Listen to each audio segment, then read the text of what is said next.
প্রচন্ড বাতাস এবং বরফের টুকরার কারণে সামনে কি আছে সেটা দেখা অসম্ভব হয়ে পড়ে। অন্যদিকে সোশ্যাল মিডিয়ায় এই খবর ভাইরাল হলে প্লেনের ভিতরে থাকা যাত্রীদের আত্মীয় স্বজনরা এয়ারপোর্টে এসে কান্নাকাটি করতে থাকে। এদিকে প্লেনের মধ্যে থাকা যাত্রীরা তাদের ধৈর্য হারিয়ে ফেলেছে। তাদের মধ্যে একজন প্লেনের কি হয়েছে সেটা দেখার জন্য ককপিটের দিকে যেতে থাকে। এটা দেখে কেবিন ক্রুরা তাকে বাধা দিলে সে একজন এয়ার হোস্টেসকে খাবারের টলি দিয়ে আঘাত করে। তখনই সেখানে কেবিন ক্রুদের ম্যানেজার নান আসে আর বলে, আমরা সকলেই জানি তিব্বতে ছোট বড় কত হিমালয় রয়েছে, আর এখানে প্লেন নিচে নামানো ঝুঁকিপূর্ণ, এতে প্লেন ক্র্যাশ করতে পারে। যাই হোক না কেন আপনাদের পাইলট এবং আমাদের উপর ভরসা রাখতে হবে। এই সকল সিচুয়েশনের জন্য আমাদের সর্বোচ্চ ট্রেনিং দেওয়া হয়েছে, তাই আপনারা যদি এভাবে বিশৃঙ্খল করেন তাহলে আপনারা নিজেদের মৃত্যু নিজেরাই ডেকে আনবেন। নানার কথা শুনে যাত্রীরা কিছুটা শান্ত হলেও তারা প্রচন্ড ভয় পেতে থাকে। এদিকে ককপিটের মধ্যে লিয়াং যতটা সম্ভব লিউকে গরম রাখার চেষ্টা করে, আর লিউ জ্বরের মধ্যে দিয়ে সর্বোচ্চ চেষ্টা করে প্লেনটিকে সামনের দিকে এগিয়ে নিয়ে যেতে থাকে। অন্যদিকে লিউর স্ত্রী তাদের মেয়ের জন্মদিন পালনের জন্য খাবার তৈরি করছিল।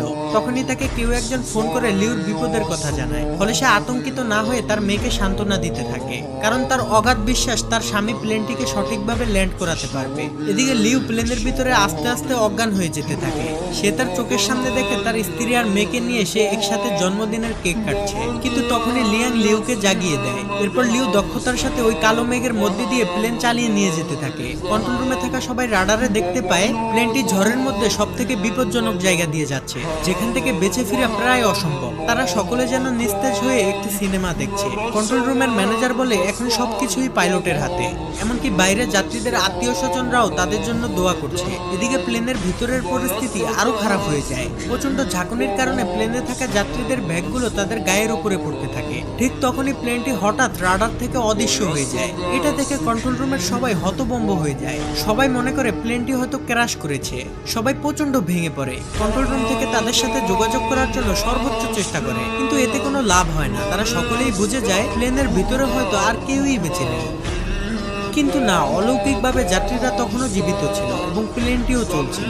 ঝড়ের ভিতরে কিছু না দেখতে পেয়ে লিউ মনে করে প্লেন হয়তো পাহাড়ের সাথে ধাক্কা খাবে, তাই সে লিভার টেনে প্লেনটিকে আরো উঁচুতে নিয়ে যায়। এতে প্লেনের ভিতরের ঝাঁকুনি বেড়ে পরিস্থিতি আরো খারাপের দিকে যেতে থাকে।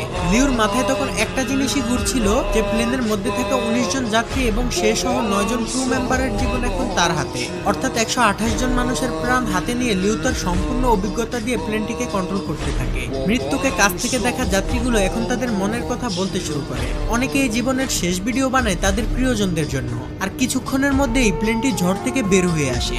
লিউর অনেক চেষ্টার পর পরিস্থিতি স্বাভাবিক হতে শুরু করে। এরপর ক্যাপ্টেন লিউ প্লেনটিকে অনেক নিচুতে নামিয়ে আনে, যেখানে পর্যাপ্ত পরিমাণ অক্সিজেন রয়েছে। এরপর সকল পাইলটরা ভালোভাবে দেখার জন্য অক্সিজেন মাস্ক